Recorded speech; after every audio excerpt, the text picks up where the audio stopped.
I think the key issue in Veritatis Splendor is that to follow morality, Catholic morality, the Christian tradition, is to live in accord with the truth. Now, that's opposed to a way that's very popular or very common in moral thinking, which is that there are rules, someone gets to make the rules, and we have to follow the rules. And we might get rewarded for following the rules, but the rules are somewhat arbitrary. That is to say that there could be different rules. So for example, you might hear people say, well, the church teaches this, or will the church change her teaching on that? Or I have to do this because that's what the church teaches. Now, a way to sort of clarify that is to say, for the most part, the church teaches that something is wrong because there's something wrong with it.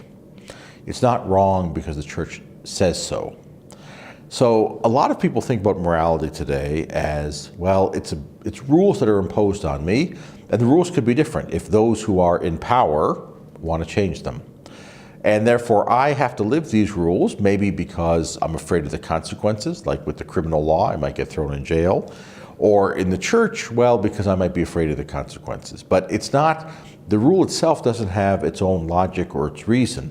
Veritatis Splendor says it's the splendor of truth, that the truth about the human person, the truth about God, the truth about creation, is reflected in certain moral rules. So for example, the reason that I shouldn't tell a lie is not because the church says don't tell lies, but because something about the nature of what it means to be a human person, something about the nature of language, something about the nature of human community, something about the nature of the common good means it's not right to tell lies. And if I understand that, then I can live more in accord, pardon me, of who I should be. Well, knowing what's right and wrong doesn't mean that you always do it. Now, specifically in reference to sexual abuse scandals, with the exception of maybe some few cases of a more pathological nature, the perpetrators here knew what was wrong. Now, the first reason you know that someone knows it's wrong is because they do it in secret, or they keep it secret, right? My old confessor used to say, no one breaks into a house in the cover of darkness without knowing it's wrong. Right? If he really thought it was okay, he'd do it in the broad daylight. So in the abuse scandals and in other such things, the problem there is not that someone doesn't know what's right or wrong. It's because of human wickedness, of the fallenness of the human person, corrupted by sin, and other reasons that they might commit those sins and sometimes, in some cases, crimes. Veritatis Splendor is not really about that. It's not about asking why do people do wicked things when they know the good. It's really about, do we know the good, and can we formulate a coherent morality that tells us how we should behave. But even knowing how we should behave, we sometimes fall short, and it has to be acknowledged, sometimes we know how we should behave and we deliberately choose to do otherwise. We call that sin. Would you say? It can be. I think when people say it's tough to be Catholic these days, they refer to the news of the last few months especially, which is a lot of very uncomfortable, distressing, discouraging, even in a certain sense properly anger-provoking news about sexual abuse crises. But it's actually tough to be Catholic today because the culture doesn't make a lot of room for people who want to take their faith seriously. So a lot of my work with university students, independent of the recent crises, to stand up and say, I believe in God, I'm a Catholic, I'm a practicing Catholic, means you have to have a certain amount of courage. So yes, there are probably easier times to be a Catholic. We have to be mindful that there are also times when it was more difficult to be a Catholic. In certain parts of the world today, it's very difficult to be a Catholic. Your physical security might be actually threatened. There are parts of the world, parts of the church today, where the government subjects the church to physical violence. The fact that it's difficult to be a Catholic may be more true now, and I suppose in a certain sense when we see the world against us, we can say, well, we have the church with us. When the problems that make it difficult come from inside the church, I think that's a different kind of thing. We can feel a bit, not just a bit, we can feel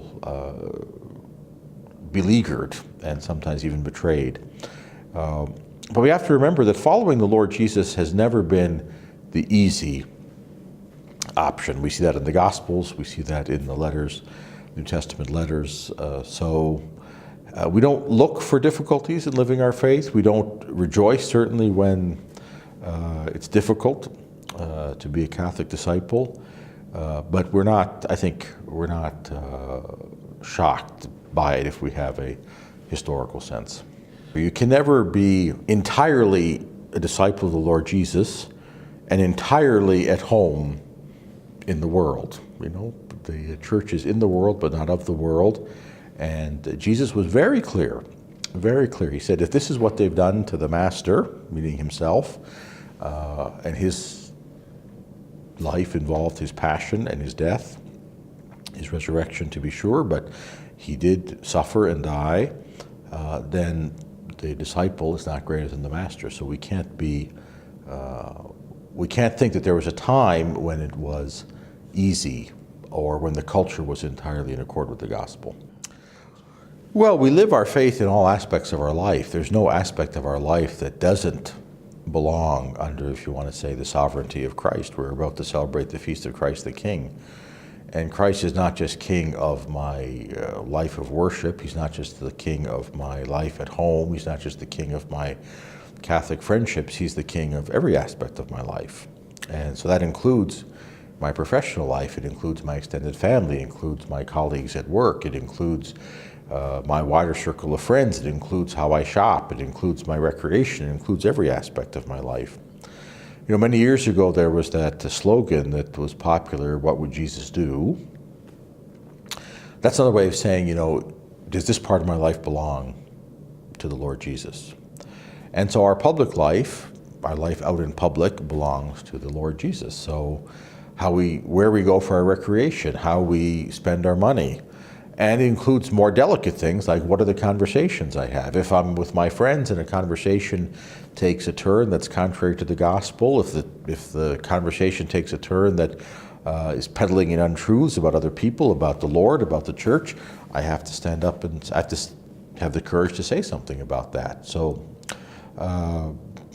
in a culture that is increasingly secularized, those difficulties can abound, and they require courage to respond to them. Now, we have to be knowledgeable and careful and prudent. It's not easy to find out what should I do in this situation, but chances are, most likely, we're called to do things that would make us uncomfortable. That's probably a good sign we're at least thinking about the right thing.